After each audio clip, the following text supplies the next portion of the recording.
kita satu di dalam doa. Dengan apakah seorang muda mempertahankan kelakuannya dengan bersih, dengan menjaganya sesuai dengan firman-Mu. Mari Tuhan, dengan segenap hati kami rindu mencari Engkau, dan janganlah biarkan kami menyimpang dari perintah-perintah-Mu. Dan biarlah melalui firman-Mu pada pagi hari ini, setiap kami boleh semakin mengasihi Tuhan lebih jauh lagi. Iman kami boleh semakin dikuatkan di dalam Tuhan. Mari Roh Kudus, tolonglah setiap kami untuk bisa mengerti bahkan melakukannya di kehidupan kami. Di dalam nama Tuhan Yesus kami berdoa dan mengucap syukur. Amin. Shalom, selamat pagi Bapak Ibu Saudara yang dikasihi Tuhan. Shalom. Ya, mari Bapak Ibu Saudara kita buka Alkitab kita. Kita akan buka Yosua pasalnya yang ke-13. Kalau Bapak Ibu Saudara nanti pulang bisa membacakannya ayat 8 sampai 33. Tapi pada pagi hari ini kita akan membacakannya sampai ayat yang ke-14 saja. Pembagian tanah yang di seberang sungai Yordan. Bersama-sama dengan suku Manasye yang setengah lagi, orang Ruben dan orang Gad telah menerima milik pusaka mereka yang telah diberikan Musa kepada mereka di sebelah timur sungai Yordan, seperti yang ditentukan Musa hamba Tuhan itu kepada mereka, yakni mulai dari Aroer yang di tepi sungai Arnon, kota pada pertengahan sungai itu, dan seluruh dataran tinggi dari Medeba sampai ke Dibon, dan segala kota Sihon, raja orang Amori, yang berkerajaan di Hesbon sampai ke daerah orang Amon. Selanjutnya, Gilead dan daerah orang Gesur dan orang Maka, serta seluruh gunung Hermon dan seluruh tanah Basan sampai ke Salka, seluruh kerajaan Og di Basan yang memerintah di Asitarot dan Edrei. Dialah yang tinggal hidup dari sisa-sisa orang Refaim yang telah dikalahkan dan dihalau oleh Musa. Tetapi orang Israel tidak menghalau orang Gesur dan orang Maka itu, sehingga Gesur dan Maka masih tetap diam di tengah-tengah Israel sampai sekarang. Hanya kepada suku Lewi tidak diberikan milik pusaka. Yang menjadi milik pusakanya ialah Tuhan Allah Israel, seperti yang dijanjikannya kepada mereka. Demikianlah firman Tuhan. Bapak Ibu Saudara, beberapa tahun terakhir ini banyak sekali survei global yang nunjukin kalau anak-anak muda itu makin kesini makin khawatir soal masa depan keuangan mereka. Jadi di dalam survei The Deloitte Global Millennial Survey dan juga dari Kata Data Insight Center di Indonesia itu mengatakan kebanyakan anak muda sekarang tidak yakin bisa hidup mandiri secara finansial tanpa bantuan orang tua. Jadi di media sosial, fenomena ini itu bukan hal yang sudah baru datang, itu tidak, tapi udah lama. Bahkan punya nama yang sudah sangat familiar banget. Anak-anak muda pasti tahu dengan istilah quarter life crisis, yaitu bagaimana rasa cemas dan bingung nih, karena ngerasa, oh aku ini belum punya apa-apa, aku ini belum jadi apa-apa, belum bisa mencapai standar sukses versi dunia. Kita tentunya sekarang hidup di zaman yang serba media sosial, di mana semuanya serba bisa dipamerin dalam sekejap. Setiap kita pasti saya yakin gak mungkin gak punya Instagram, gak mungkin gak nonton YouTube, gak mungkin gak punya TikTok. Kalau kita lihat isinya apa, ya ujung-ujungnya isinya adalah semua jadi panggung buat nunjukin gaya hidup. Ya entah itu mau nanti gaya hidup kerja yang sukses, entah itu mau nunjukin rumah barunya, entah itu punya barang-barang yang sangat bagus, baju bagus, sepatu bagus, apapun itu, bisnis yang sukses, liburan bisa ke luar negeri. Terus ketika kita nge-scroll, terus awak dewe batinnya kayak gini. Aduh, kapan ya aku bisa kayak gini? Enak ya, iso pergi-pergi kayak gini, uangnya dapat dari mana sih? Kayak hidup itu sangat menyenangkan. Kapan ya aku tuh bisa punya itu semua? Dan akhirnya kita ikut-ikutan masuk ke lomba hidup yang gak ada garis finishnya. Bukan karena kita serakah, tapi karena kita takut ketinggalan. Kita ngejar yang namanya pusaka, sesuatu yang bikin kita ngerasa hidup itu berharga, yang berarti. Masalahnya Bapak Ibu Saudara, makin dikejar itu makin capek. Banyak orang yang kelihatannya udah punya semuanya, kerjaannya mapan, gajinya oke, gajinya bagus, bahkan punya aset, punya properti, tapi tetap ngerasa kosong. Kenapa? Kenapa masih tetap still, tetap kosong? Karena ternyata hidup itu tidak cukup diisi sama punya barang, punya materi. Ada kekosongan batin yang tidak bisa diisi cuman hanya sebuah status sosial atau sebuah ngomongin isi dompet atau ngomongin tentang aset. Kita ini diciptain bukan untuk ngumpulin barang, tapi kita diciptain itu buat punya relasi dengan Tuhan. Dunia itu kasih kita setiap harinya definisi pusaka yang salah.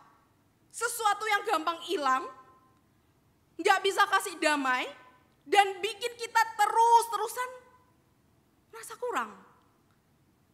Bapak Ibu Saudara, kalau masih ingat tahun 2008 itu pernah terjadi krisis keuangan global yang melanda dunia. Ribuan orang Amerika yang tadinya hidupnya nyaman, rumah oke, pekerjaan stabil, tiba-tiba kehilangan semuanya itu. Banyak yang jatuh ke depresi, bahkan mungkin ada yang bunuh diri karena ngerasa kehilangan identitasnya setelah kekayaannya semua hilang. Ini bukan soal ngomongin uang saja, tapi tentang fondasi hidup yang ternyata itu rapuh. Di Indonesia kita juga merasakan sendiri pandemi COVID-19. Kita juga melihat sendiri orang-orang yang dulunya nyaman secara finansial, tiba-tiba sadar kalau harta itu bisa lenyap, pekerjaan bisa hilang dengan mudahnya, kesehatan bisa runtuh dalam hitungan hari. Banyak keluarga di Indonesia terdampak secara ekonominya langsung. Banyak juga yang mengalami tekanan psikologis yang sangat berat. Dan artinya bukan cuma krisis ekonomi, tetapi juga ngomongin krisis makna hidup. Realitanya kalau hidup kita cuma berdiri di atas fondasi materi, Bapak Ibu Saudara, maka ketika materi itu goyah, seluruh eksistensi kita pun ikut runtuh. Dan dunia ini terus membentuk kita ke arah sana. Kamu bernilai kalau kamu punya sesuatu. Kamu berhasil kalau kamu itu punya buktinya. Tapi Alkitab bilang sebaliknya. Hidup kita itu bernilai bukan karena apa yang kita punya, tetapi siapa yang kita miliki. Dan ketika Tuhan jadi satu-satunya yang kita punya, dan saat itulah kita sadar bahwa Dia juga satu-satunya yang kita butuhkan. Jadi di tengah dunia yang terus-menerus mendorong kita buat ngejar, buat punya, buat ngebandingin diri terus sama orang lain, kita perlu berhenti sebentar dan berpikir Bapak Ibu Saudara, kalau itu semuanya lenyap, apa yang tersisa? Kalau itu semuanya lenyap, apa yang tersisa? Dan siapa yang sebenarnya kita miliki? Apa yang jadi dasar hidup kita yang sejati? Dan pertanyaan-pertanyaan inilah yang bakal kita jawab lewat firman Tuhan pada pagi hari ini. Lewat kisah dari suku Lewi yang sangat unik. Dan karena Tuhan mau nunjukin ke kita apa itu pusaka yang sesungguhnya. Dan menjadikan Tuhan sebagai pusaka itu yang pertama menerimanya sebagai yang paling berharga. Mari kita mulai dengan melihat latar belakang kisah ini secara dalam Bapak Ibu Saudara. Dalam Yosua pasalnya yang ke-13 itu, kita itu berada di bagian Alkitab. Kalau Bapak Ibu Saudara nanti di rumah membaca keseluruhan, itu menggambarkan bagaimana tanah Kanaan itu dibagi menjadi 12 suku Israel. Ini bukan ngomongin sekedar oh ya sudah loh pembagian wilayah doang. Oh ya udah itu kan ngomongin simbol atau status, itu ngomongin sebuah identitas tok kok. Bapak Ibu Saudara perlu tahu di dunia kuno kepemilikan tanah itu adalah segalanya. Sumber penghidupannya mereka, keamanan sosial dan warisan turun-temurun. Jadi waktu suku Lewi tidak menerima bagian tanah seperti suku-suku yang lainnya, itu bukan hal keputusan yang kecil. Tapi justru di sanalah Tuhan menyatakan sesuatu yang luar biasa. Dikatakan Tuhan Allah Israel, itulah milik pusaka mereka. Jadi kata pusaka sebetulnya itu merujuk pada sebuah warisan. Dan dalam khotbah ini saya akan lebih sering menggunakan kata pusaka yang sebenarnya berarti diartikan sebagai warisan. Maka kelihatannya keputusan Allah yang untuk tidak mewariskan tanah kepada suku Lewi itu bukan karena oh Allahnya pilih-pilih ya loh yang lainnya dapat suku Lewi, tidak. Oh Allahnya pilih kasih atau oh Allahnya lupa kali ya suku Lewi gak masuk dalam 12 suku Israel. Bukan karena dilupakan atau dikecualikan secara tidak adil, bukan. Sebaliknya itu adalah cara Allah menunjukkan kasih-Nya itu secara langsung dan sangat personal. Kalau kita bahasakan dengan bahasa kita ya, hari ini gaya kita gitu, Tuhan itu mau berkata, aku sendiri yang akan menjadi bagianmu. Ini bukan kehilangan, tapi justru sebuah hak istimewa yang Tuhan berikan. Suku Lewi itu dijadikan gambaran bahwa hubungan dengan Allah itu jauh lebih berharga dibandingkan warisan dunia apapun. Jadi seluruh sistem persembahan, persepuluhan, dan korban yang Tuhan tetapkan untuk menopang hidup orang Lewi, itu adalah bukti nyata bahwa Allah itu memelihara mereka dengan caranya sendiri. Mereka tidak diberi tanah, tapi diberi Allah sendiri. Dan lewat persekutuan dengan Allah itulah mereka mendapatkan kepuasan yang sejati. Jadi nilai hidup mereka itu enggak ditentukan oleh aset, tetapi oleh hadirat Allah. Dan itu menjadikan gambaran tentang kehidupan yang berakar kepada kebergantungan, bukan kepemilikan. Dan bagaimana dengan kita sekarang sebagai umat Allah, Bapak Ibu Saudara? Bapak Ibu Saudara, kita pun dipanggil untuk hidup sebagai imam-imam Allah. Jadi oleh karena Yesus Kristus, maka bukan hanya orang Lewi saja yang punya hak istimewa itu, tapi setiap orang yang percaya kepadanya dikasih hak istimewa untuk menjadikan Tuhan sebagai pusat hidup satu-satunya, pusaka atau warisan kekal itu. Jadi Yesus pernah berkata di dalam Yohanes 6 ayat 35 ya, akulah roti hidup, barang siapa yang datang kepadaku, ia tidak akan lapar lagi. Dalam Kristus kita tidak hanya menerima berkat, kita menerima pribadi sang berkat. Dialah pusaka kita, dialah warisan kekal kita. Tapi jujur aja Bapak Ibu Saudara, di kehidupan sehari-hari ini gak gampang ngelakuin kayak gitu. Banyak orang Kristen yang udah ikut Tuhan bertahun-tahun, belasan tahun, puluhan tahun. Tapi kalau kita jujur ke dalam hati kita pribadi masing-masing, oh kita masih sering gelisah. Oh kita kadang masih iri pada rumput tetangga yang hijau itu. Padahal sama wae. Kita merasa tertinggal. Kenapa? Karena kita belum sungguh-sungguh menjadikan Tuhan itu paling berharga di hidup kita. Oh Tuhan tuh nomor sekian lah. Yang penting aku mikirin besok mau makan apa ya. Besok hidup kayak gimana ya. Oh Tuhan tuh nomor sekian. Kita Kita belum bisa menjadikan Tuhan itu yang paling utama, yang paling berharga di hati kita. Banyak yang kita pikirin. Untung-untung kalau masih ingat Tuhan.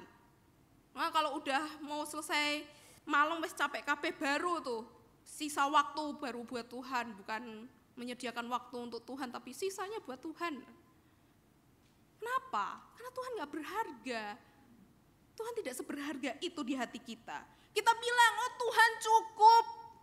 Tapi hati kecil kita berharap, ya Tuhan kalau bisa mah ditambah rumah, ditambahlah gajinya, ditambahlah kalau bisa dapat pasangan hidup yang baik, ditambahlah kalau bisa kendaraanku baru, oh bisalah tambah aset, bisalah tambah itu, tambah ini, tambah itu. Tanpa sadar kita mengendalikan Tuhan itu pakai plus, plus, plus, plus.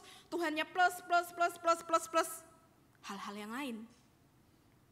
Kalau Tuhan itu cukup, maka cukup ya harusnya berarti cukup. Enggak ada plus-plusnya, cukup ya cukup. Mari kita coba refleksikan sebentar kalau semua kita punya hari ini hilang dalam sekejap. Apakah Tuhan masih kita bisa mengatakan, oh Tuhan cukup buat kita pada hari ini? Atau sebenarnya kita masih pingin Tuhan yang lengkap dengan bonusnya? Hidup yang benar-benar menempatkan Tuhan sebagai pusaka adalah hidup yang berkata, meskipun semuanya hilang, asal Tuhan tetap bersamaku, itu sudah lebih dari cukup. Supaya ini enggak jadi teori, mari kita lihat prakteknya. Kita bisa mulai dengan menata ulang apa yang kita cari setiap paginya. Apakah kita pertama mencari hadirat Tuhan dulu, atau kita terburu-buru, aku buka HP-ku melihat WhatsApp-ku yang grupnya sudah berkecimpung banyak. Personal chat begitu banyak, sehingga aku harus buka cepet-cepetan. Apakah aku setiap pagi mencari hadirat Tuhan dulu, atau aku harus bangun, buka mata baru melek, langsung deng. Wah, aku harus masak ini, aku harus masak itu, aku harus antar ini, aku harus antar itu, aku harus kerjakan ini semua sebelum ini, sebelum ini, sampai Z. Ketika kita buat keputusan, ya entah itu mau soal karir, entah itu mau soal hubungan, gaya hidup, pekerjaan, apapun, apakah kita tanya dulu, Tuhan mau apa? Atau langsung, wes, gaspol wes, yang penting aku untung. Dan waktu kita lihat orang lain sukses, apakah kita bisa tetap tenang? Karena kita tahu bagian kita itu ada di tangan Tuhan. Bapak Ibu Saudara, tentunya kita sering mendengar nama ini ya, David Livingstone. Kisah nyata dari David Livingstone itu bisa menjadi kekuatan bagi setiap kita. Dia siapa? Dia adalah seorang dokter dan penjelajah asal Skotlandia. Dia menyerahkan hidupnya itu untuk memberitakan Injil di Afrika, daerah yang dianggap itu sudah ujung dunia. Ya, tentunya daerahnya sangat berbahaya. Ia menghadapi tentunya sakit malaria, kehabisan bekal, kehilangan keluarga, dan hidup yang sangat tidak nyaman, tanpa kenyamanan. Tapi suatu hari, suatu saat David Livingstone ini dimintakan menceritakan semua pengorbanannya. David Livingstone ini hanya berkata, oh saya tidak pernah berkorban apa-apa. Itu bukan karena basa-basi rohani, itu bukan karena dia merendah di atas gunung, bukan, atau kayak sok-sokan, bukan. Tapi dia benar-benar percaya punya Tuhan lebih dari cukup. Dia tidak merasa rugi. Bahkan dia menganggap seluruh hidupnya itu adalah kehormatan karena bisa dekat dengan Tuhan. Dan hidupnya itu bisa untuk Tuhan. Itu suatu kehormatan bagi dia. Bapak Ibu Saudara, kalau hari ini hidup kita lagi tidak nyaman, tidak punya banyak, atau merasa biasa-biasa aja, ingatlah Bapak Ibu Saudara, Selama kita punya Tuhan, kita punya segalanya. Dan mari belajar dari Lewi, dari Kristus, dan dari orang-orang yang hidupnya jadi bukti bahwa pusaka sejati itu bukan yang ada di tangan kita, tapi siapa yang ada di hati kita. Dan harusnya pusaka yang ada di hati kita itu Tuhan Yesus. Harusnya Tuhan Yesus. Maka kita akan merasa cukup dan siap mengambil bagian dalam tugasnya yang mulia. Dan yang kedua, menerima tugasnya sebagai pelayanannya. Sekarang kita masuk ke bagian kedua yang tidak kalah penting Bapak Ibu Saudara. Ketika suku Lewi itu menerima Tuhan sebagai pusaka mereka, itu tidak berarti ya sudah, berarti suku Lewi ini sangat istimewa ya loh. Berarti kan suku Lewi ini bisa bersantai-santai, bisa berleha-leha, duduk manis, menikmati kehadiran Tuhan kayak penonton di bangku VIP. Apakah seperti itu? Tidak. Justru sebaliknya. Karena mereka punya Tuhan sebagai bagian mereka, mereka juga pasti punya tanggung jawab sebagai pelayan Tuhan. Identitas mereka sebagai milik Tuhan itu melekat dengan panggilan untuk melayani. Kalau kita baca lagi kembali kisah dalam Yosua 13, kita melihat dari konteks perjanjian lama secara keseluruhan, suku Lewi ini ditetapkan sebagai suku yang akan mengurus rumah Tuhan, yang ngurus jaga kemah suci, mempersembahkan korban, mengajar Taurat, memimpin umat dalam ibadah, memberkati bangsa. Jadi hidup mereka itu bukan untuk menimbun, tapi untuk menyalurkan. Bukan untuk membangun istananya dewe, bukan. Tapi untuk menjaga rumah Tuhan. Mereka tidak punya tanah, tapi mereka punya tugas. Seorang penafsir Alkitab menunjukkan bahwa pemberian hak khusus kepada Lewi, yakni bagian Tuhan dan sokongan lewat persembahan umat itu bukan hak istimewa yang kosong. Itu disertai dengan panggilan hidup yang tinggi Bapak Ibu Saudara. Tuhan itu yang memelihara mereka, tapi juga menuntut mereka untuk hidupnya bisa taat dan sungguh-sungguh ketika mengerjakan tugas itu. Jadi gak ada tuh yang namanya ruang malas, ruang yang katanya hidupnya nyaman tanpa arah, gak ada. Lewi dipanggil itu bukan untuk merasa, wah aku anak spesial, suku yang spesial di mata Tuhan. Bukan, Lewi dipanggil bukan untuk merasa spesial, tapi untuk hidup setia melayani Tuhan secara total. Dan ini nyambung banget sama panggilan kita hari ini. Dalam 1 Petrus 2 ayat yang 9 dikatakan bahwa kita semua sekarang adalah imamat yang rajani. Artinya apa? Setiap orang yang percaya dipanggil untuk melayani. Kita bukan cuma diselamatkan itu untuk, oh aku sudah diselamatkan, oh tentunya saya sudah aman di sorga. Tapi ingat Bapak Ibu Saudara, kita juga harus bisa menjadi terang dan garam buat dunia. Kita diberi anugerah supaya kita bisa jadi alat kasih dan kebenaran Tuhan di tengah-tengah dunia yang haus akan harapan. Ya gak ada tuh yang namanya kita ongkang-ongkang kaki. Ya sudah diselamatkan, saya pasti selamat loh Ya gak gitu juga konsepnya. Ya sama aja kalian kayak ngeremehin anugerah Tuhan yang sangat, anugerah Tuhan gak murahan. Tapi kalau kita sikapnya kayak gitu, kita nganggap itu kayak murahan. Sayangnya banyak orang Kristen hari ini terjebak dalam pola pikir penonton gereja. Banyak sekali orang Kristen sekarang sebagai penonton gereja.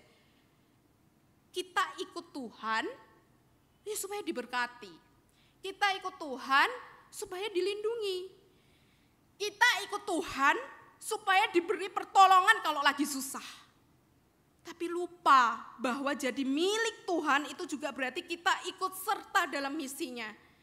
Kita terlalu sibuk jadi penikmat anugerah dan lupa jadi penyalur kasih. Makanya penting banget buat kita untuk bertanya ulang, apakah saya sudah hidup sebagai pelayan Tuhan? Pelayan Tuhan bukan cuma di gereja Bapak Ibu Saudara, di rumah, di kampus, di tempat kerja, dimanapun yang Tuhan tepatkan. Apakah saya memperlakukan hidup saya sebagai sesuatu yang dipercayakan Tuhan untuk digunakan bagi kemuliaan-Nya? Atau saya masih hidup dengan orientasi buat saya? Secara praktis kita bisa mulai dari hal kecil. Enggak semua orang harus jadi pendeta, enggak semua orang harus jadi misionaris, tapi semua orang bisa jadi saksi. Mulai dari jadi orang yang bisa dipercaya, jadi pribadi yang bisa mendengar, jadi orang yang bisa membawa damai, jadi sahabat bagi orang yang kesepian. Kita bisa jadi terang di tempat yang gelap dengan hal-hal yang sederhana. Perhatian, integritas, kemurahan hati. Dan kita lakukan itu bukan karena kita hebat, tapi karena kita punya Tuhan sebagai pusat hidup kita.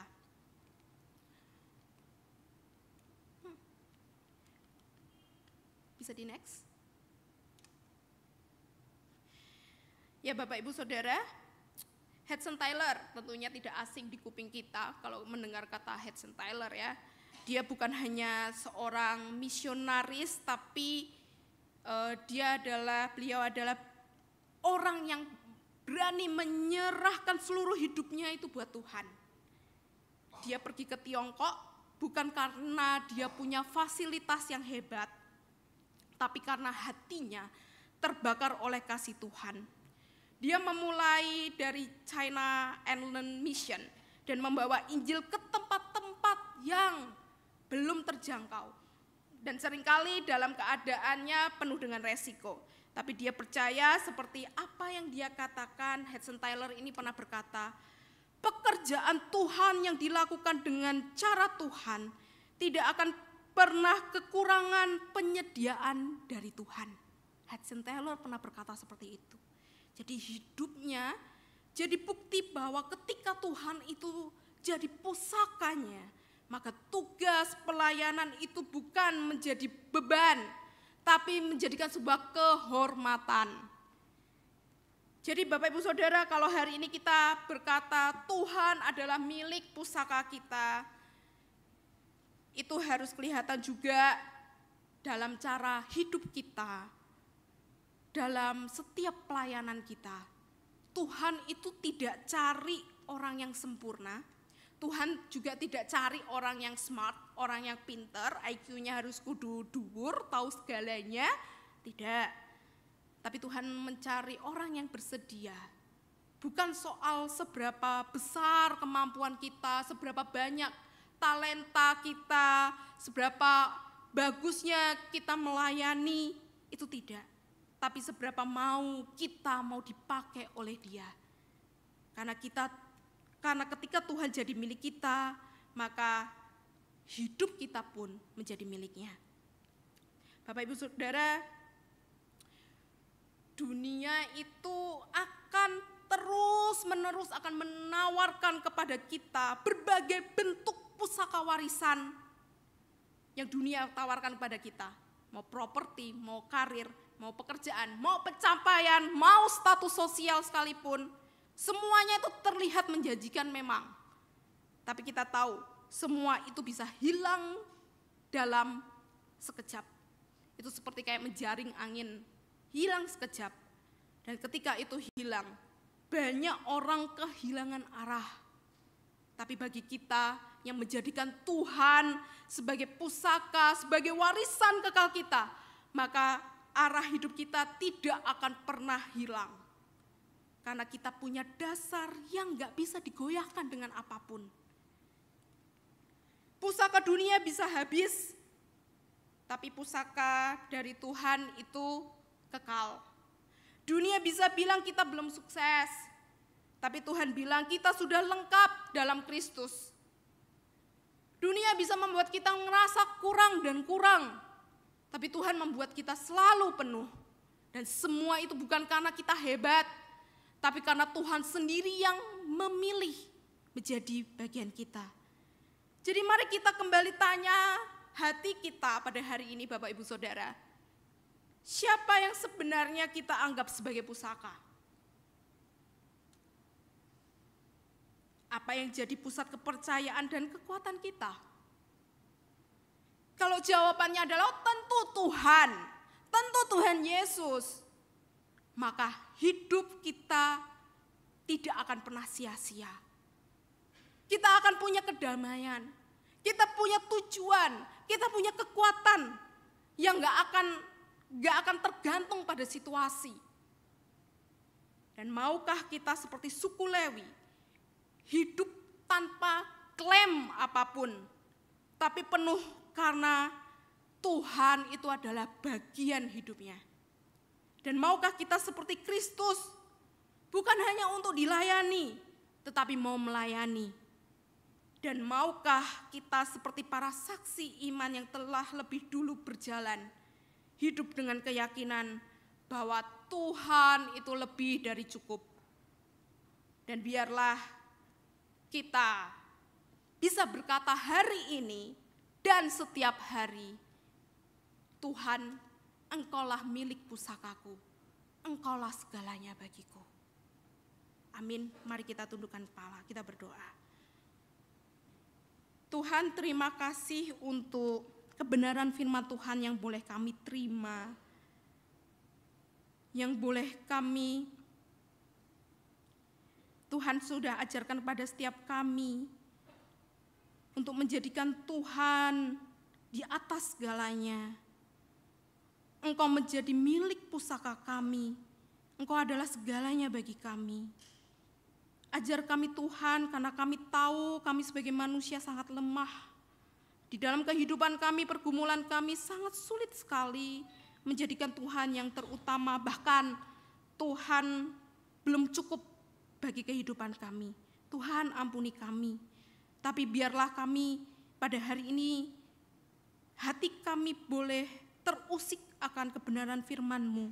Mau belajar, mau taat, boleh mengerti, iman kami boleh semakin mencintai Tuhan, bahwa Tuhan, Engkaulah milik pusakaku, dan Engkaulah segalanya bagiku.